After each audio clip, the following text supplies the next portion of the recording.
Well, this is one of the most important things that I see in beginners. So you need to learn from your mistakes. So when you play a game, what you need to do is you need to analyze your games. I know it's easy to fall into the routine of playing several blitz games on end or several bullet games on end without taking a look at your games, but you're never going to learn and you're never going to grow from the mistakes that you're making if you don't sit down and take a look at your games. So the best way to do this is to either go to the chess.com game review or analysis, or if you're playing on Elite Chess, you can just look at the analysis.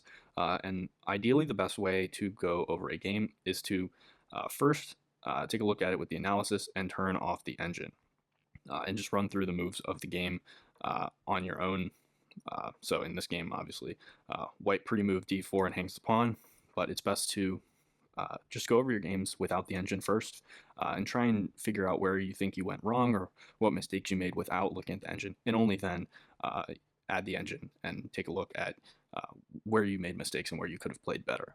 And that's really the best way to try and learn from your mistakes and understand the positions that you're playing better rather than just flicking the engine on right away. I know it's an easy habit to fall into, but this is the best way to go about this. And it's very important to analyze your game so that you're not making the same mistakes over and over again.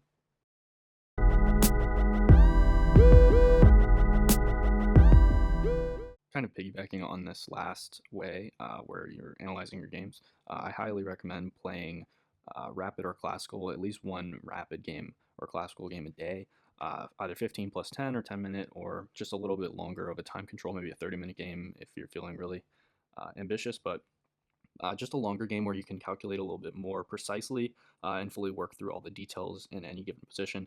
It's very easy to fall into the trap of playing too many blitz or bullet games, and you're not really learning from your mistakes, and you can very easily go on tilt. So you can take a look at this rating graph here.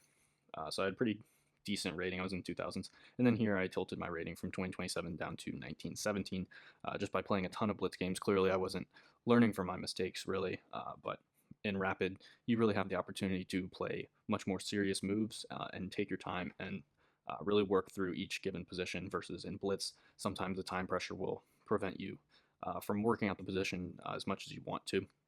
Also, the time pressure can be useful because that time pressure will arise in rapid and classical games in certain positions, but I don't think playing blitz and bullet is really the best way to grow your game. And I think when you play a lot of serious rapid or classical games, you really learn more about the game, and that can translate into your blitz and bullet games a lot more than blitz and bullet games can translate into your classical games. So this is just something to keep in mind.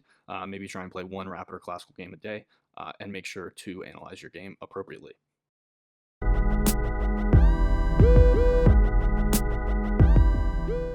Okay, so this one is pretty straightforward. It's really just do puzzles. Doing any form of puzzle is going to be better than not doing puzzles, but there are several different ways you can go about this. You can do a daily puzzle every day. You can train your puzzle rating. You can do puzzle rush or puzzle battle if you want to try and really increase the speed in which that you can see tactics, but it's very important to do puzzles to improve your calculation and your tactical vision. And for puzzles in particular, if you're doing some challenging puzzles, really try and sit down and calculate through the entire way rather than just guessing when you're doing a puzzle. Try and visualize what your opponent is going to do in response to each of your moves and really try and work through the puzzle entirely before solving. So this will improve your tactical vision and calculation. It's very important, and it will translate to your rapid, classical, and especially your blitz and bullet. It'll increase your tactical vision.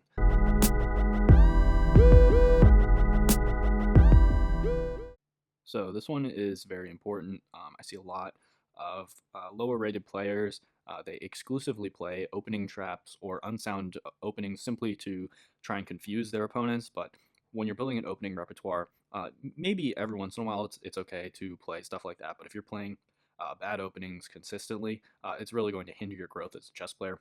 So when you're building an opening repertoire, obviously stick to openings that whether masters have played them or if the engine says that they're sound, it's very important to play stuff that isn't going to give you a disadvantage off the bat. So if you're just consistently playing g4, playing the Grob, like that's not really doing yourself any favors. Yes, you might confuse some of your opponents and look for certain opening traps, but if you're playing it consistently, I think it's going to really hinder your growth as a chess player. So when you're building an opening repertoire, make sure that the openings that you play are reasonable, and you can do that by taking a look at the opening explorer and see if masters play the opening, or you could just flick on the engine and see if the position that you're going to be getting is reasonable. If you're just playing an opening that's going to give your opponent an advantage, that's really not doing yourself any favors. So this is a very important point that I see that really hinders a lot of people's growth, and it's really an easy fix. So just either take a look at an opening book, take a look at some Grandmaster games. There's really many ways you can go about this, but make sure the openings that you're playing are not giving you a disadvantage right off the bat.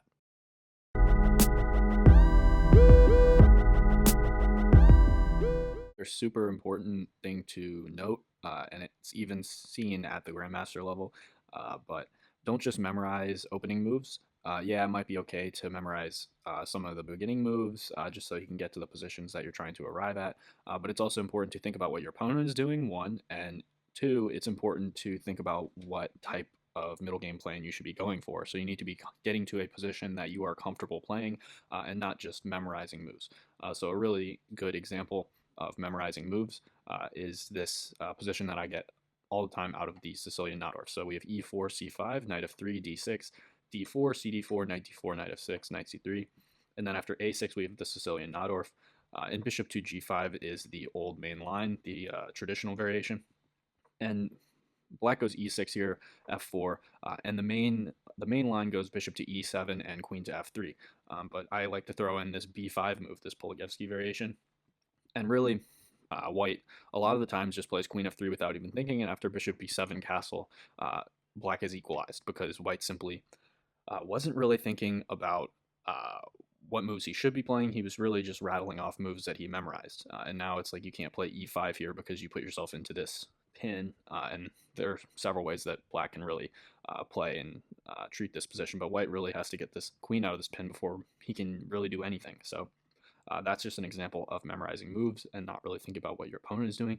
But there are many Grandmaster examples of a player playing many, many moves of theory, and then right after they get out of theory, they lose the game because they're getting to a position that they're not necessarily comfortable with playing, or it's a very dicey position where it's really complicated. So it's very important that you understand what kind of middle game plans that you should be going for in the openings that you're playing. So that you can either do that by reading books on certain openings, or just playing a position or playing an opening many, many times and getting more and more experience with it and analyzing your games.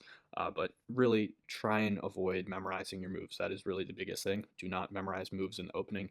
It's not going to really help you all that much because you're not really understanding why you're playing certain moves. It's better to understand why you're playing moves, and that'll help you find the moves easier also, rather than just memorizing them.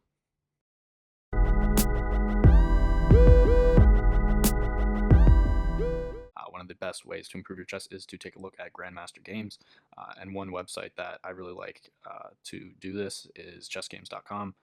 So it's literally just chessgames.com as seen right here, and really, I mean, yeah, there are a lot of ads here, but you can get a premium account if you want. But really, this website, it's got daily puzzles that you can do down here, and also it shows all of the recent events of Grandmaster tournaments. And then there's a search bar where you can look up any player or opening that you really want to, and you can take a look at the games. Also, if you're on chess.com or Lichess, there are a lot of tools where you can look at Grandmaster games. So if you're on chess.com, you can go to openings, and then over here there is a games database, and that will give you just numerous games from many Grandmasters. You can look up an opening, or you can look up a player, and this is really a great game, or great tool to improve your chess.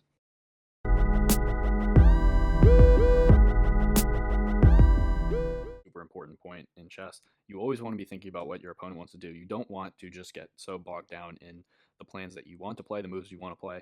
You really need to be thinking about what your opponent wants as well, so that you don't fall victim to traps or get a bad position. So in this position, white has just played a3, and really the main idea is that white is delaying castling, but if black just goes willy-nilly, like, oh, I want to castle and then play b5 and then do all this stuff, it's very easy. You just find yourself in a losing position right away after kingside castle, bishop takes h7, and bam, you're done. After king takes h7, knight to g5 check, you've fallen for the Greek gift. If you go to h6, you're just going to get smoked with something like knight takes f7 check, or knight e4 with a discover check. If you go to g6, there's h5 check. There's also queen d3 check. There's queen g4, all of which would be leading to just a catastrophic position for black. So Really, you cannot just play moves without thinking. Uh, Castling right here looks like a natural move, but you really need to be thinking about what your opponent wants to do and not necessarily what you want to do. And that is a critical psychological aspect of chess as well as just part of the game. You really need to figure out what both sides want in a given position and act accordingly. It's very easy to find yourself caught up in your own ideas, but uh, the game is played by two people, not just one.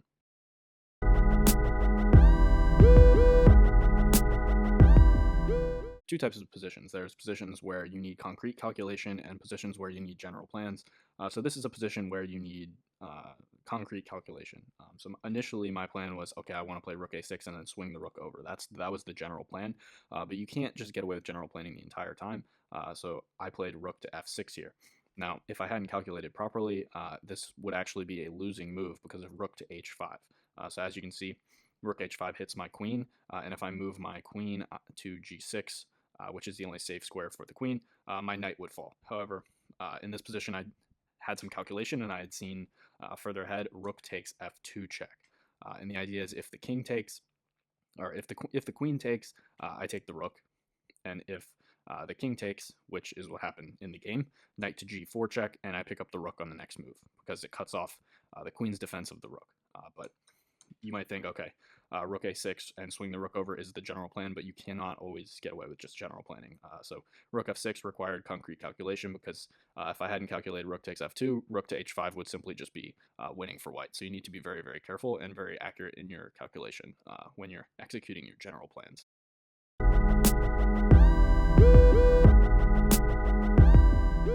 So as you play more and more chess games, you will become more adept at doing this, but it's very important to identify your own weaknesses in your own position so that you can identify how to fix them so your opponent doesn't take advantage of them. And also it's important to take advantage of your opponent's weaknesses when you spot them. So there are many different imbalances that can arise in positions. Weaknesses can include hanging pieces, pieces that aren't defended, bad pawn structure, and most importantly, king safety. So here in this position, you can see that white has two rooks that are sniping these files, and really this black king is a big weakness because this king cannot move at the moment. So how do you take advantage of that? You might think slide the queen over and try and deliver a check, but the knight does cover the square in h8. But if you could really get a queen to h7, that would be checkmate. So white simply plays rook h to h1 and keeps both of these rooks on these files and stops black from really doing anything with his king to escape this way.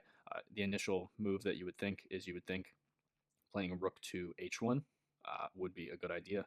However, rook h to h1 simply just leads to a checkmate after queen to h3, and there's really no good way to stop queen to h7 checkmate. So just seeing that this king cannot move at the moment is really a key weakness that you can spot in black's position, and that should immediately lead you to the conclusion that you can simply just drop this rook back and slide the queen over, and mate will be following.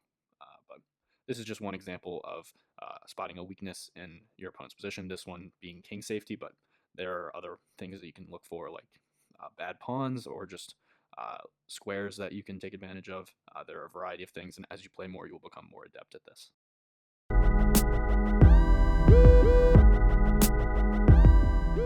For those of you that don't really like the internet tools as much, you could always read a book. There are countless chess books out there. Bobby Fischer Teaches Chess, I believe, is the first book that I ever read.